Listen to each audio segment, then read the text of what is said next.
Olá, sexto ano, sou a professora de Geografia e hoje nós temos conteúdo novo, projeção cartográfica. Vou pedir para vocês pegarem o caderno de Geografia e mais uma caneta e já começa aí anotando o título, ok? Nesse segundo slide aqui, eu vou pedir para vocês pausarem o vídeo e anotar tudo, até o desenho, ok? Enquanto isso, eu vou explicar a matéria. As projeções cartográficas, elas são ferramentas que foram desenvolvidas lá na cartografia para representar a superfície terrestre em um plano. E a elaboração dessas projeções ela é realizada com base em cálculos matemáticos que relacionam pontos da superfície esférica da Terra para mapas, tá? E a representação da superfície em uma superfície plana sempre vai apresentar deformações. Por quê? Porque é praticamente impossível representar sem distorções uma realidade irregular e tridimensional em uma superfície bidimensional. Por isso, todas as projeções elas apresentam distorções e nenhuma representa fielmente a realidade, ok? Existem diferentes tipos de projeções cartográficas, tá? E elas podem ser classificadas em relação à superfície de projeção e as suas propriedades, tá? Eu vou apresentar aqui as principais projeções, tá? Que são plana, plana polar e cônica. Vou pedir para vocês copiarem também essa informação no caderno, mas não precisa copiar as projeções cartográficas. Além dessas três aqui, eu também tenho outras projeções, que é a cônica de Albers, cilíndrica, cilíndrica de Peters, projeção conforme e também a projeção de Mercator, ok? Foi lá em 1569, faz tempo, né? O geógrafo holandês Mercator estudava um modo de representar de maneira mais exata, mais precisa, toda a superfície terrestre em um mapa. E após inúmeras tentativas, Mercator adotou uma técnica que resolveu, em parte, o problema dessa representação. Ele elaborou uma projeção que utilizava as coordenadas geográficas que a gente estudou na semana passada, que quais são? Latitude e longitude, ok? Seu planisfério, ele priorizava as distâncias e ampliava as áreas próximas aos círculos polares. Assim como as demais projeções, a de Mercator não retrata exatamente o formato da Terra, tá? Suas maiores distorções estão nas áreas próximas aos polos, sendo possível constatar, ó. Por exemplo, quando comparamos o tamanho da Groenlândia no planisfério e no globo terrestre. Entenda o seguinte, que a forma adotada por Mercator para construir esses mapas ainda é uma das mais utilizadas. No entanto, esse modo gera polêmica, porque Mercator ele retratou a Europa no centro do mapa, deixando os outros continentes mais afastados. Esse continente ele se localiza em latitudes médias e altas do hemisfério norte, em que a distorção é grande, dando a impressão de que sua área territorial tem tamanho bem maior que o real. Para alguns estudiosos, cientistas, esse mapa pode passar a impressão ou a ideia de que a Europa é a mais importante do que os outros locais do mundo, tá? Vou fazer uma pergunta que vamos ver se vocês sabem responder. Em sequência, eu vou responder, óbvio. Por que a Antártida parece ser o maior dos continentes no mapa de Mercator? Então, só.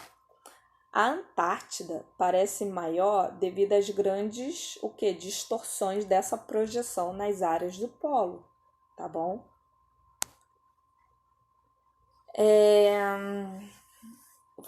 Por favor, também copiar essa observação, vou até ler.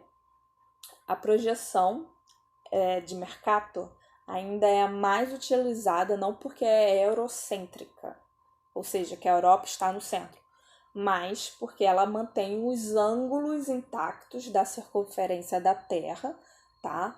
Logo, para carro fazer a curva com precisão no GPS, essa projeção ela é ótima, tá bom? Aí eu até coloquei uma observação do que significa eurocêntrica. Mercator retratou a Europa no centro do mapa, deixando os outros continentes mais afastados, tá bom? Agora a gente vai trabalhar aí um símbolo que a gente vai encontrar nos mapas cartográficos, tá? Que é a escala. Vou fazer uma pergunta, em seguida eu vou responder. Vamos lá. Vou tentar ser didática agora. Como representar a Terra em uma folha de papel? Então, nosso planeta ele é grande, ele é enorme. Perto dele, qualquer folha de papel é pequena, né? E para resolver isso, os cartógrafos desenvolveram o quê? A escala, que é uma forma de redução proporcional da realidade. O que isso quer dizer? Que a escala ela permite estabelecer uma proporção entre o tamanho do mapa e o da realidade a ser representada. No caso dos objetos, a proporção é estabelecida em vezes. Por exemplo, um carro de brinquedo será 50 vezes menor que um carro de verdade. Nos mapas, a proporção ela reside nas distâncias entre as localidades, geralmente medidas em quilômetros ou em metros, tá? Convertendo-as em distância que podem ser medidas em uma folha de papel, por exemplo. No caso, em centímetros de comprimento. Assim, a realidade, que em geral tem quilômetros de extensão, pode caber no espaço da folha, tá? Vamos ver como isso funciona. Vamos lá. Cada quilômetro tem 1.000 metros e que cada metro tem 100 centímetros. Portanto, cada quilômetro corresponde a 100.000 centímetros, tá bom? Na imagem aqui, à esquerda, eu tenho aí 1 metro igual a 100 centímetros, 10 metros é igual a 1.000 centímetros, 100 metros é igual a 10.000 centímetros. 1.000 metros é igual que 100.000 centímetros. Eu tenho aqui do outro lado, da direita, eu tenho a escala gráfica, que é muito comum nos mapas. Se você achar do lado, se você pegar qualquer mapa físico, mapa turístico, você vai encontrar ali do lado uma escala gráfica, tá? Essa escala gráfica que representa o que? Na forma de uma régua, né? Informação, ela representa o que? Informação, tá? Por exemplo, transformada em escala gráfica, a escala numérica, por exemplo, de 1 para 500 ficará o que? Dessa forma aí que vocês viram. Cadê? Meu pai? Dessa forma aqui que vocês estão vendo do lado direito, essa escala gráfica aqui. Vou pedir para vocês copiarem essa informação desse slide aqui, tá?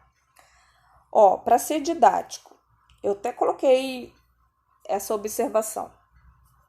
Eu tenho duas escalas aqui. A, que é 1 para 5.000, B, que é 1 para 10.000. A primeira escala, que é de 1 para 5.000, quando ela é calculada, ela dará um número maior que uma divisão de 1 para 10.000. Portanto, a primeira escala é o que? É superior que a segunda, que é de 1 para 10.000. Entenda que quanto menor for esse denominador, maior será a escala. Quem é o denominador aqui? É o 5.000, é o 10.000, tá bom? Aí eu até coloquei uma observação, que é o seguinte: quanto maior a escala, menor a área representada e maior é o nível de detalhamento. Aí eu até coloquei um cálculo, como é que eu faço o cálculo da escala? Aí eu coloquei escala é igual o denominador mais a distância, tá bom? É a divisão. Aqui, eu tenho diferentes tipos de escalas, tá bom? Eu tenho 3 tipos de escalas aqui. Uma com menos detalhes, mais detalhes e menos detalhes, tá bom? Agora vamos trabalhar mapas temáticos, tá? Entenda o seguinte, vamos começar dizendo o seguinte. Os mapas, eles representam informações específicas que podem ser qualitativa ou quantitativa sobre fenômenos físicos e também sociais. Os temas são representados da seguinte forma, por meio de uma variedade de cores e símbolos, que mostra diversos aspectos da vida econômica, social, ambiental, histórica, tá? De uma determinada região. Aqui eu tenho eu tenho 2 imagens, né? Entenda que esses mapas a gente encontra aí no nosso dia a dia, indo para o trabalho, indo para a escola. São mapas que nos auxiliam, tá? Quais são os símbolos que estão presentes em um mapa? Eu tenho Rosa dos Ventos, legenda, título do mapa, eu tenho escala e tenho a projeção cartográfica. Entenda que o conjunto desses símbolos dos mapas é apresentado em sua legenda, criada a partir de certas convenções, como o cromatismo, técnica em que da cor tem um significado que pode ser interpretado como a leitura do mapa, tá? Eu tenho aí vários tipos de mapas, com quais temas, né? Eu tenho um mapa temático físico que são utilizados para representar as características naturais, como a hidrografia e o relevo, tá bom?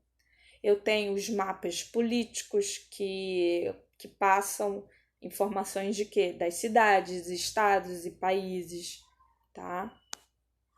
Eu tenho os mapas demográficos, eles só existem porque eu tenho dados, informações do Instituto Brasileiro de Geografia e Estatística, tá? Ele mostra a concentração da população ao longo do território. Como eu disse antes, ó, esse tipo de mapa ele é feito com base nos dados levantados pelo IBGE.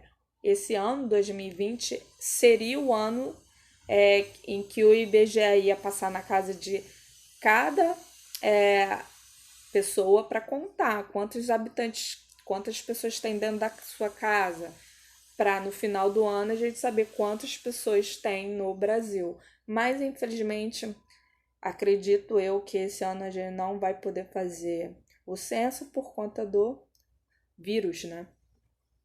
Eu também tenho outro mapa temático, que é um mapa turístico, que qual é a ideia?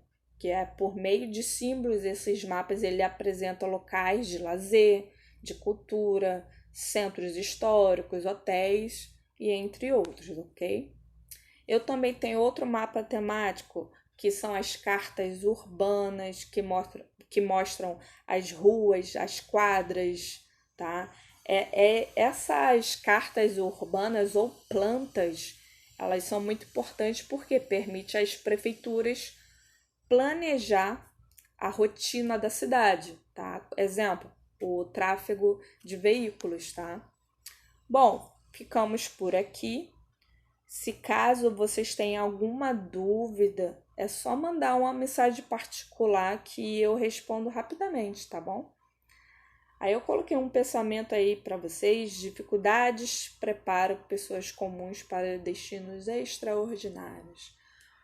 Bom, no final eu vou pedir para vocês entrarem no Google formulário. Tem aí alguns exercícios. Quando vocês clicam em enviar, automaticamente eu recebo, ok? Obrigado, pessoal!